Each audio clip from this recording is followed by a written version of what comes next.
ისე ცხოვრებაში არის მომენტები, როცა ფიქრობ ადამიანი, რომ არსებობს რაღაც პიკი, რომლის ზევითაც ძნელად შეიძლება რაიმემ გაგაკვიროს და გაგაოცოს. მაგრამ როგორც ყველა საქმეს, არც ამ საქმეს უხდება, ასე ვთქვათ, სიჩქარე. და მოგიყვებით ერთ მაგალითს, დამკავშირდა ადამიანი, ეძებდა საკუთარ ნაკვეთს. გადავამოწმოთ მისი უფლების არსებობა ტერიტორიაზე, ნამდვილად ეკუთვნის ტერიტორია, დოკუმენტები აბსოლუტურად წესრიგშია, მაგრამ ახლა გაჩვენებთ რასთან გვაქვს საქმე. ეს არის როდესაც თქვენ 600 კვადრატულზე შეიტანთ მოთხოვნას და მიდის იქ წყვეტა, რომ აბა კალმის ფერი არ მოწონთ და თურმე ბეჭედი არ იკითხება წიგნაკზე და თურმე ქაღალდი არის რაღაც ძველი და დაძველებული და რაღაც მოწმეების ხელმოწერა არ მოწონთ, არასაკმარისი რაოდენობა, რუკა არ ჩანს, ესაკლია, ისაკლია. რა ხდება ისეთ დროს, როდესაც მოდის ადამიანი და 157 ჰექტარ ტერიტორიას, რომელიც რეალურად მებაღეობის წევრების იყო, ყიდულობს ერთი პირი. ეხლა მარტივ კალკულაციას გაჩვენებთ, რას უკავშირდება ეს ყველაფერი. ესე იგი 157 ჰექტარი, ვინც იცის რა თქმა უნდა იმისთვის უბრალოდ კიდევ ერთხელ ახსნით, ვინც არა რომ მივადევნოთ თვალი, ესე იგი 157 ჰექტარი არის, რომელიც გაიყიდა 3155 ლარად. 157 ჰექტარი მოგიხსენებათ, რომ ჰექტარში არის 10000 კვადრატული მეტრი, ჯამურად არის 1,570,000 კვადრატული მეტრი. და ეს 1,570,000 კვადრატული მეტრი, რო გავყოთ 0.6, რომელიც იყო საშუალოდ ერთი მებაღეობის წევრისთვის განკუთვნილი მიწის ნაკვეთის მოცულობა, არის დაახლოებით 2600 ნაკვეთი, ანუ 2600 პირის უფლება არსებობს ტერიტორიაზე, რომელიც გადაცემული აქვს ერთ პირს 3155 ლარად და ყველას, ესე იგი ვინც ხართ ამ 3000 წევრში და ამის მიღმაც კიდე სხვა წევრებიც არსებობენ, ყველას გექნებათ იდენტური გზა გასავლელი. და რას უკავშირდება ხა ეს გზა? ანუ რას ეუნებიან ამ ადამიანს, რომელიც მივიდა და ადასტურებს საკუთარ უფლებას? ეუნებიან, რომ ზედებაშია შენი ნაკვეთი.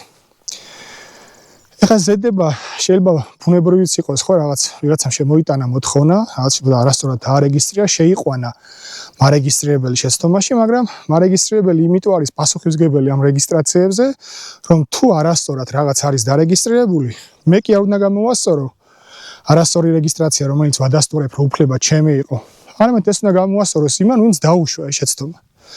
და დაუშვა ვინ? დაუშვა საჯარო რეესტრმა, რომელიც აი მაგალითად შენ რო შედიხარ და 600 კვადრატულს ითხოვრო და აირეგისტრირო და აი დაგზდევენ ას წინ და უკან. ასევე უნდა ეზდია და გამოეკვლია, რომ ეს 1,570,000 კვადრატული მეტრი, რომელიც გაიცა 3700 ლარად, ხო არ იყო შემთხვევით უკვე განკერძოებული ნაკვეთების სიაში. მაგრამ რა თქმა უნდა ეს არ გაკეთდა, ამას რა თქმა უნდა არ აკეთებს მარეგისტრირებელი, თავს არ იწუხებს და შენ გავალებს იმას, რისი გაკეთებაც არის ძალიან რთული და მით უმეტეს რთული ისე დროს, როდესაც ნაკვეთი უკვე გადაყიდულია და სახეზეა კეთილსინდისიერი შემძენი. ხო, ამიტომ ძალიან ბევრი ვინც დაადგებოდა ამ ტერიტორიაზე რეგისტრაციის გზას, ბევრს მოუვიდოდა უარი იმის გამო, რომ არის ზედება, მე გამოსავალი თავისთავად რთულია, გაუქმების გზით რომ წახვიდე, ამას ვერავინ ვერ შეძლებდა და ბევრმა ჩაიქნია ხელი და ვისაც ხელი არ აქვს ჩაქნეული, მოუწევს ხელის ჩაქნება, იმიტომ რომ ეს გზა და ეს სვლა სათანადო შედეგს არ მოიტანს.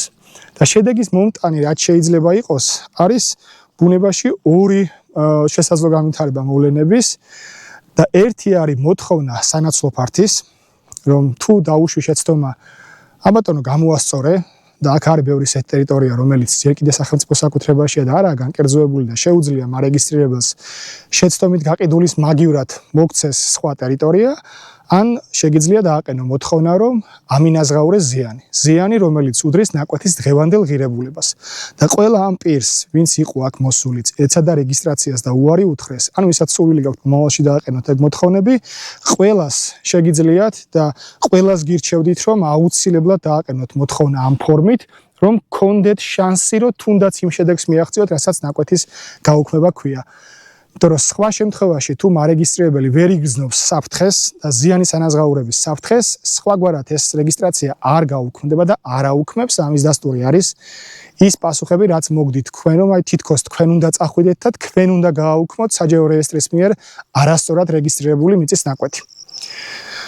ამიტომ მეორე რჩევა კიდე რაც იქნებოდა ჩემთვის, ჩემგან არის რომ უნდა გაერთიანდეთ, აქ არის რამოდენიმე 1000 ნაკვეთი გაცემული და ცალ-ცალკე ვერ აღიქვამს მარეგისტრირებელი ამ საფრთხეს, თulis რომ ეს არ არის რაღაც არსებითი პრობლემა, ასე მარტივად გიგერიებთ ამ რაღაცა უაზრო არგუმენტებით და გერივად კიდევაც ამ შედეგს დებს, მაგრამ თუ გაერთიანება მოხდება თქვენ შორის, ძალიან მარტივად შეიძლება რომ ეს მოთხოვნები სრულად დაითვალოს, რამდენიც იყო, შეფასდეს მისი ღირებულება დღევანდელი ფორმით და მოეთხოვოს მარეგისტრირებელს ზიანის ანაზღაურება და თუ პროცესში მარეგისტრირებელი გაიაზრებს, რომ ამ ანაზღაურებას ურჩევნია გააუქმოს საკუთარი რეგისტრაცია 3700 ლარად გაყიდული 1,5 კვადრატული მეტრი მიწის ნაკვეთი, ხო, გააუქმებს და თავისთავად შეგეძლებათ რომ დაირეგისტრიროთ მიწის ნაკვეთი. სხვაგვარად მოლოდინით რომ აი რაღაცა თავისთვის მოხდება, ვიღაცა მოვა და აქ რაღაცას თავისთვის გააკეთებს,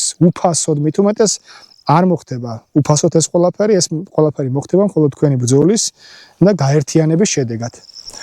ასე რომ გისურვებთ წარმატებებს და შეეცადეთ რომ ეს მოთხოვნები დააყენოთ რაც შეიძლება სწრაფად 2025 წლის ბოლომდე, რადგან ყველა ტერიტორია, რომელსაც კერძო საკუთრება ვერ დაუდასტურდება ამ თუ იმ ფორმით, საბოლოო ჯამში ხდება სახელმწიფო საკუთრება. აი ასეთი ძალიან საინტერესო ადგილები, რომელიც რუსთავთან არც თუ ისე შორ მანძილზე არის დაშორებული, შეგიძლიათ დაიბრუნოთ ან მოითხოვოთ კიდევ ერთხელ ვიტყვი ზიანის ანაზღაურება.